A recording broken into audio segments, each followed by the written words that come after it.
Assalamualaikum warahmatullahi wabarakatuh. Kami dari kelompok 3, mata kuliah praktikum desain penyusunan manajemen resolusi konflik, akan menjelaskan hasil dari peta konsep kelompok kami.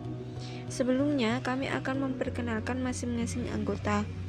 Yang pertama, Vina Amalia Nurusifa, NIM 933103819. Kedua, Nabila Yumna Yusrina, NIM 933103519. Yang ketiga, Faridatul Murtakiyah, NIM 933103619. Yang keempat, Evilia Dwi Cahyangningrum, NIM 933103719. Yang kelima, Nila Fikriyah, NIM 933104819. Ini saya akan menjelaskan tentang tahapan kegiatan yang kami lakukan dalam penyusunan pemetaan konflik.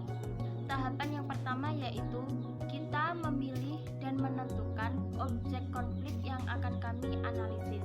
Yang kedua adalah menentukan tempat, hari, dan waktu untuk melakukan wawancara terhadap pihak yang berkonflik. Tahapan yang ketiga yaitu menyusun pertanyaan-pertanyaan yang akan diajukan kepada pihak yang berkonflik. Tahapan yang keempat yaitu melakukan wawancara terhadap pihak yang berkonflik pada hari Rabu, yang dilaksanakan pada hari Rabu tanggal 6 April 2022 pada jam setengah 12 siang, yang bertempatkan di Camp Bidik Misi Mahasiswa IAIN Kediri.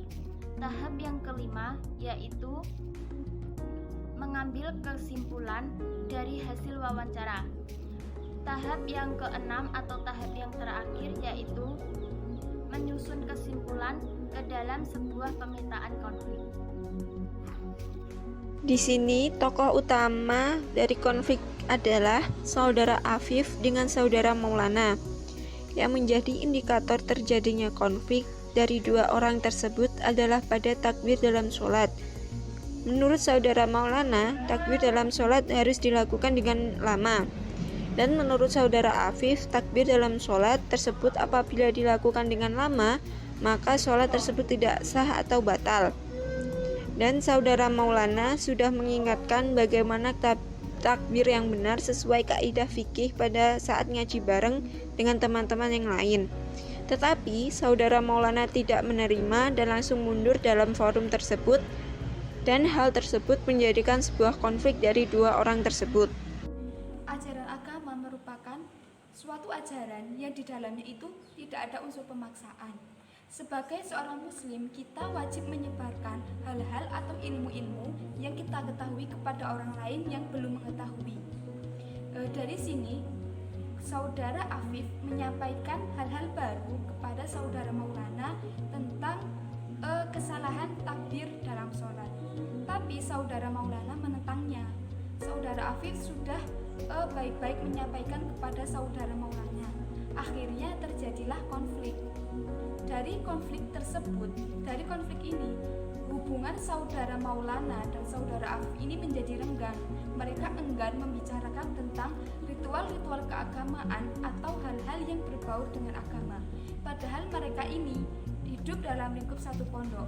Mereka menjadi seseorang asing atau seorang yang baru saja kenal. Apa yang membuat saudara Maulana ini mempertahankan takbir dengan cara yang seperti itu tidak dijelaskan apa alasannya. Bahkan ia sudah diingatkan beberapa kali dan bahkan sudah langsung ditegur oleh pengasuh pondoknya sendiri dan langsung disalahkan. Kemudian setelah dipelajari, ternyata hal itu memperlambat bacaan takbir. Ketika bacaan Allahu Akbar itu terlalu lama, itu tidak memenuhi ketentuan rukun takbir, dan ketika ketentuannya tidak terpenuhi, maka takbir itu pun tidak sah. Ketika takbir tidak sah, maka sholat juga tidak sah. Dan dalam hal ini dikuatkan juga oleh saudara Afif dengan cara mencari beberapa referensi dari kitab kuning seperti kitab Fathul Qorib dan Faraidul Bayyah, dan di situ tidak ditemukan hukum yang membenarkan tentang takbir yang dilakukan dengan berputar-putar. Wawancara dilakukan di Camp Bidik Misi Mahasiswa IAIN Kediri dengan seorang mahasiswa dari Prodi PPA yang bernama Afif. Beliau menjelaskan bahwa sempat mengalami perselisihan, perbedaan pendapat atau juga disebut konflik dengan salah seorang rekannya di pondok tentang perbedaan praktik juga pemahaman takbir dalam sholat. Kelompok kami melangsungkan wawancara pada hari Rabu, tepatnya 8 April 2022 jam setengah 12 siang. Hal itu kami lakukan untuk menggali informasi lebih lanjut terkait permasalahan yang beliau alami. Hal itu guna memenuhi tugas dari mata kuliah praktikum penyusunan desain resolusi konflik. Sekian penjelasan dari kelompok kami, kurang lebihnya kami mohon maaf. Semoga